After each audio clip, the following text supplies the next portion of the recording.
तो हमने यहाँ पर देखा कैसे रजिया सुल्तान का समय समाप्त हुआ।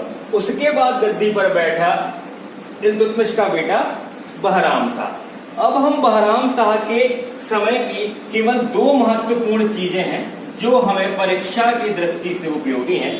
पहला,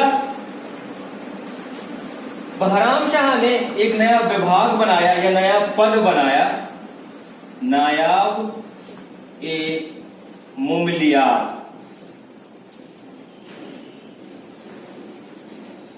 यह पद तुर्क चहलगानी के भी ऊपर हुआ करता था। बहराम शाह को यह पता था कि तुर्क चहलगानी अभी तक आते आते बहुत शक्तिशाली हो गई और वह किसी भी राजा को गद्दी से हटा सकती है। इस वजह बहराम शाह ने एक नया पद बनाया, नायाब ए मुमलियात, जो तुर्क चहलगानी को हैंडल करता था। सबसे पहले इस पर नियुक्त किया गया एतगीन को। ये वही एतगीन है जिसे रजिया ने बदायूं का गवर्नर बनाया था। अब हम यहां पर केवल दो चीजें याद रखेंगे। नायाब ए मुमलियात पद किसने बनाया? बहराम शाह ने। पहला कौन था? एतगीन। इसके बाद दूसरा सबसे महत्वपूर्ण प्रश्न है इसका कि बहराम शाह के समय में ही मंगोलों का दूसरा आक्रमण हुआ भारत पर, किंतु दिल्ली सल्तनत पर पहला आक्रमण। दिल्ली सल्तनत का ये पहला आक्रमण था। जब इसके पहले आक्रमण हुआ था इल्तुतमिश के समय में, तो मैंने आपसे ये बताया था कि इल्तुतमिश के समय जब 1221 में ये आक्रमण हुआ था मंगोलों का, तो वह भारत पर प्रथम आक्रमण था, किंतु वह आक्रमण दिल्ली सल्तनत पर नहीं हुआ था, क्योंकि इल्तुतमिश ने तो अपनी राजधानी लाहौर से दिल्ली स्थानांतरित की थी 1229 में, जब उसे सुल्तान की उपाधि प्राप्त हुई थी खलीफा के द्वारा।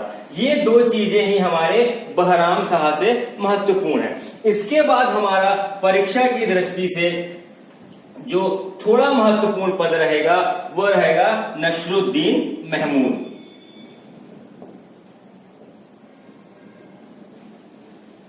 नसरुद्दीन महमूद जो है, उनके समय की कुछ महत्वपूर्ण बातें हैं। पहला, यह सल्तनत काल का पहला ऐसा व्यक्ति था जो कुरान की नकल करके उसे बेचता था और उससे जो आय प्राप्त होती थी उससे अपना जीवन यापन करता था, एवं यह टोपी सी के अपना जीवन जिया करता था। इसके समय तक आते आते बलबन ने अपने आप को काफी ज्यादा प्रबल सिद्ध कर लिया था। वही बलबन जो हमारा अगला व्यक्ति रहेगा सबसे महत्वपूर्ण गुलाम वंश का। नसरुद्दीन महमूद के समय में एक व्यक्ति हुआ करते थे जिन्होंने पुस्तक लिखी तबकात ए नासिरी, जिनका नाम था मिनहाल उल सिराज, जो इसी वर्ष PSC पेपर में पूछा गया था।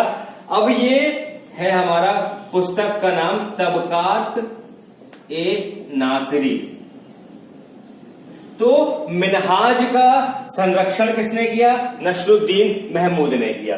नसरुद्दीन महमूद के समय पर जो नायाब ए मुमलियात सबसे महत्वपूर्ण पद था, बलबन इस पद के प्रधान पद पर बैठ चुका था। बलबन ने एक छत्र, सुल्तान के छत्र की प्राप्ति कर ली थी, जिसके द्वारा वह सुल्तान के सारे कार्यों को कर सकता था।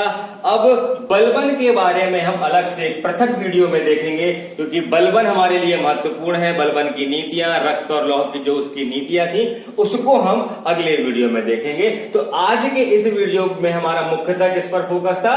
रजिया सुल्तान के ऊपर। तो मैंने रजिया के बारे में आपको बताया। अगले वीडियो में देखेंगे अब बलबन के बारे में।